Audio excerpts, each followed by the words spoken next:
A community in northern Saskatchewan is trying something innovative to address an ongoing crisis with gang violence and drugs. And it is a crisis. There are a number of communities declaring states of emergency.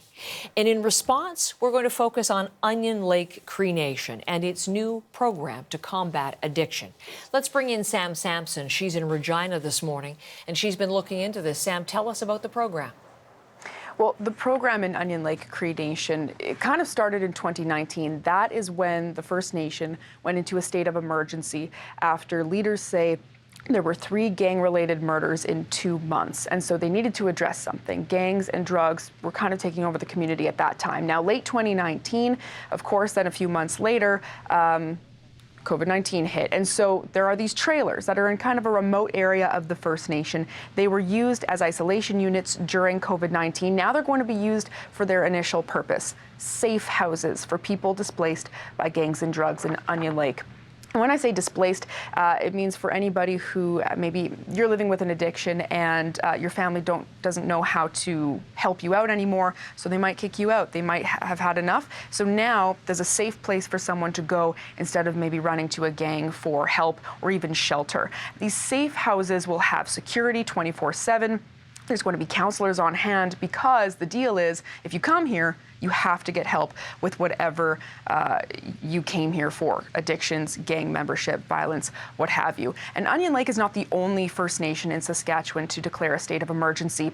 Also in northern Saskatchewan, Buffalo River Dene Nation just last week declared its second state of emergency due to 2 elders who were attacked. Leaders say the people who attacked those elders were in meth psychosis. And James Smith Cree Nation, the stabbings that happened on September 4th, where 11 people were killed and 18 people were injured.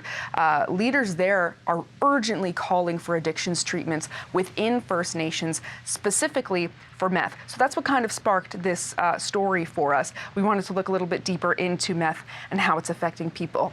Now, Philip Chief, who is the director of operations for Onion Lake Cree Nation, showed us these trailers, and he was explaining why it's so important to have trailers in the community and addictions programs within communities. Take a listen.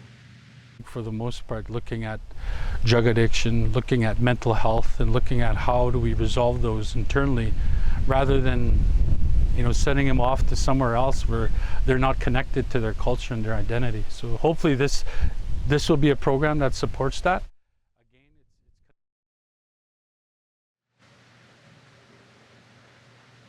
Sam, thank you very much. I know you're going to have much more on the story tonight on The National, and we'll look forward to it. Sam Sampson, who's in Regina this morning.